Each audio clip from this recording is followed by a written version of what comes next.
Hai Shalom saudara, kembali saya Andre di acara The Wednesday Message pesan di hari Rabu. Apa kabarnya? Semoga sehat selalu. Saat ini saya berada di Indapuri Golf Resort.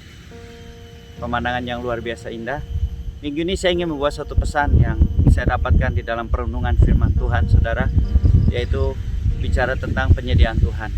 Mari kita baca ayatnya di dalam Yohanes pasal yang ke-16 ayat yang ke-24.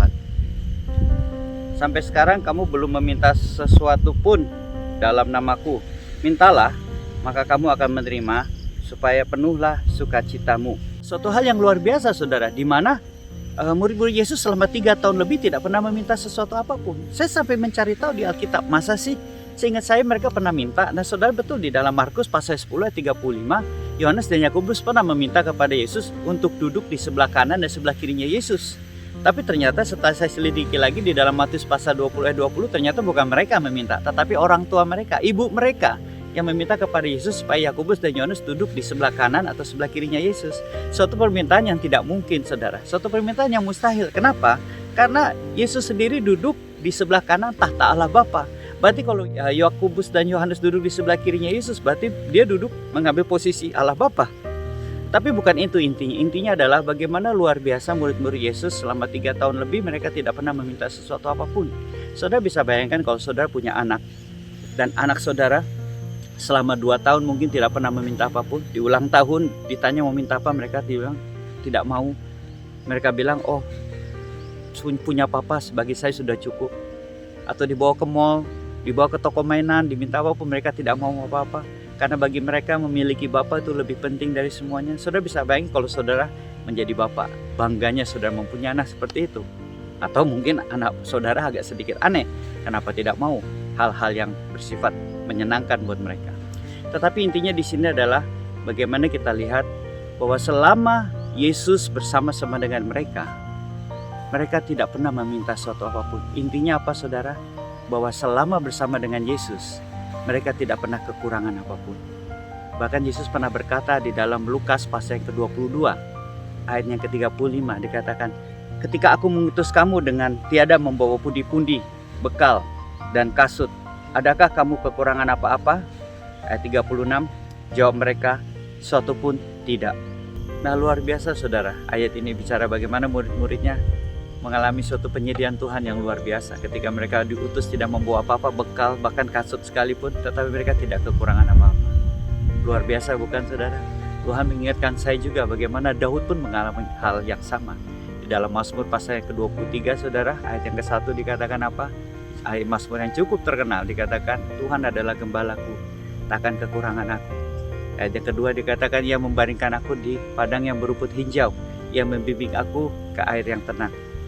Nah saudara, luar biasa saudara, di Mazmur ini dikatakan bahwa Daud berkata bahwa Allah adalah gembalaku, takkan kekurangan aku.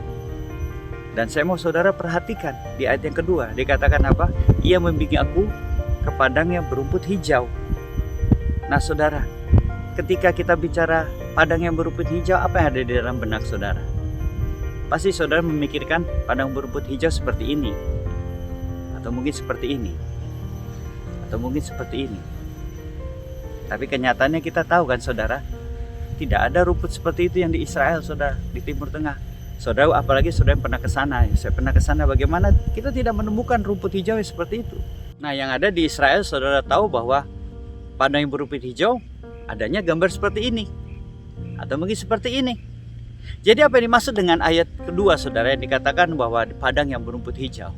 Nah saudara, seorang pakar teolog yang bernama Ray Vander Laan menjelaskan saudara bagaimana di padang gurun itu memang jarang ada hujan, dan udara mereka adalah udara yang sangat lembab, humidity-nya sangat tinggi.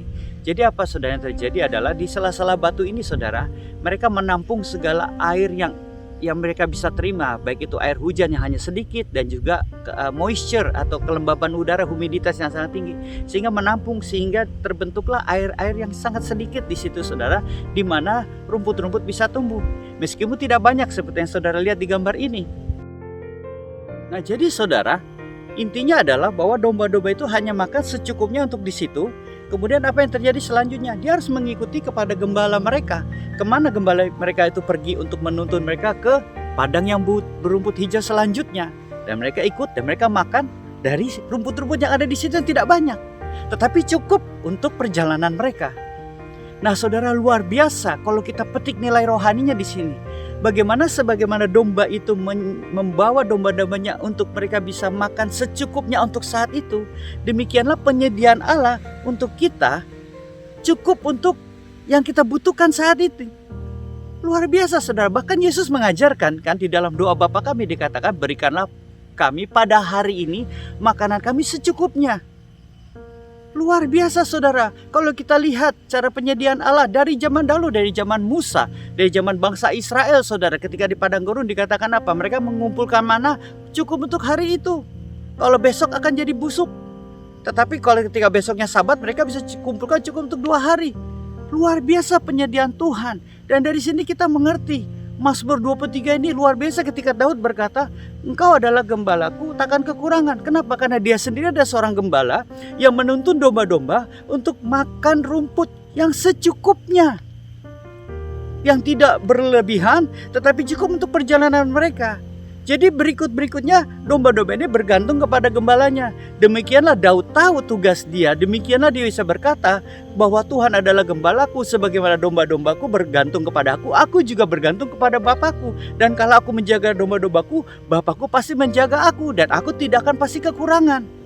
Luar biasa, saudara. Kita tidak perlu khawatir akan hari esok. Firman Tuhan katakan, karena esok hari ada kesusahannya sendiri. Kesusahan hari ini cukup untuk hari ini. Di dalam Matius pasal yang ke-6 ayat 34, saudara. Maka itu juga di dalam Ibrani pasal 13 ayat 5 juga dikatakan, saudara, apa? Cukupkanlah dirimu dalam segala. Kenapa? Karena Allah tidak pernah sekalipun meninggalkanmu ataupun melupakanmu. Dan kita tahu di sini, saudara, bagaimana gembala domba tidak akan pernah meninggalkan domba-dombanya. Demikian Allah kita tidak akan pernah meninggalkan kita, saudara. Jadi, saudara, di dalam saat-saat pandemi corona ini, kita hanya minta satu, saudara, penyediaan Tuhan. Cukupkan Tuhan untuk bulan ini, cukupkan untuk hari ini, sehingga kita tidak kekurangan, saudara. Kita mau sih minta berkat yang melimpah, betul.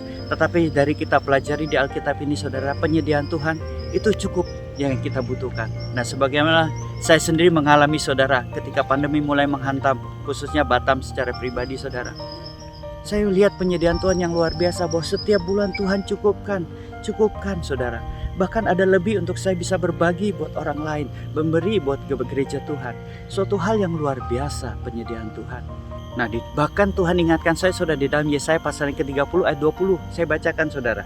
Dan walaupun Tuhan memberi kamu roti dan air serba sedikit, namun pengajarmu tidak akan menyembunyikan diri lagi, tetapi matamu akan terus melihat Dia. Nah, luar biasa, saudara. Dikatakan meskipun rotimu dan airmu sedikit, tetapi gurumu, pengajarmu tidak akan menyembunyikan diri. Dia tidak akan pernah meninggalkan kita.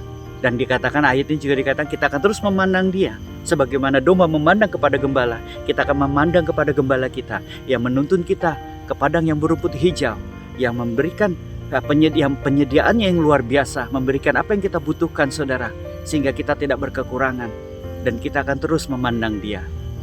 Semoga video singkat ini bisa menjadi berkat buat kita semua. Sampai jumpa di video selanjutnya. God bless you.